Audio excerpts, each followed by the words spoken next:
If birds can glide for long periods of time, then why can't I? By Orville Wright.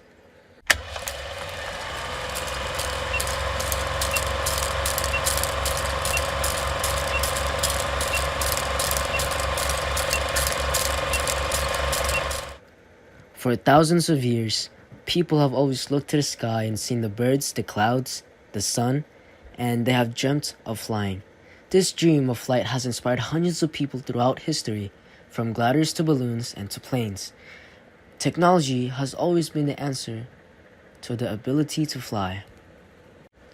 Surprisingly, the idea of a flying machine can date back to Leonardo da Vinci's idea and drawings of a glider in 1487. Inventors like Da Vinci and Galilei contributed to understanding factors of flying such as resistance, pressure, and velocity. Consequently, this knowledge is used in the present day for planes and other flying machines. In 1783, scientist Pilatre de Rozier launched the first hot air balloon, which was able to fly for 15 minutes carrying a duck, a sheep, and a rooster. This early invention was an inspiration for more scientists and engineers to create flying machines. In 1853, engineer George Cayley created the first glider, carrying one of Cayley's servants. The glider was able to fly a short distance across a valley, but it then crash-landed. Inspired by this, German inventor Otto Lilienthal also created a series of small and fragile gliders. However, he unfortunately passed away in a gliding incident after around 2,000 controlled flights. Before the Wright brothers' monumental invention of the airplane, many others tried and failed their attempts, but were still successful in contributing to the research.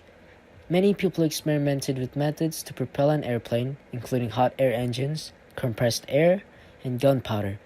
None of these possible solutions were used in the Wright brothers' working prototype. One notable person who tried using a different method for propelled flight was Lawrence Hargrave. He was an Australian inventor who experimented with using compressed air to propel his plane.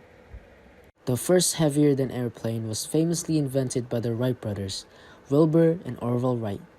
The brothers always had a passion for flight and aeronautics. They moved to Kitty Hawk, North Carolina to create the world's first heavier-than airplane. Inspired the works of Otto Lilienthal, the brothers were finally able to fly the steam-powered plane on December 17, 1903. The Wright brothers used a steam engine for their plane. Similarly, other inventors also experimented with steam engines, but none of them were as successful as Wilbur and Orville Wright. Alexander Mozhaysky, Hiram Maxim, and Clement Ader all tried using steam-powered engines on airplanes, but were unsuccessful in sustaining and controlling the flight.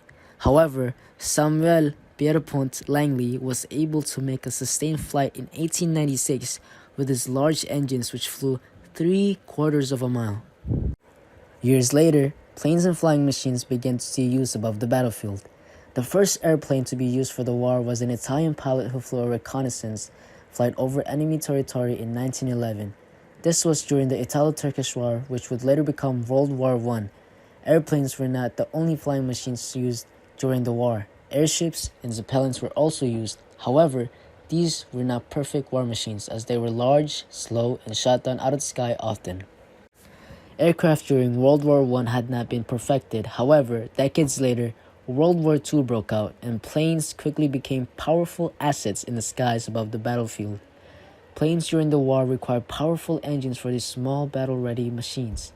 The only plane that was an exception was designed by Horikoshi Jiro. It was called the Mitsubishi Zero, which was strong and lightweight, but susceptible to damage.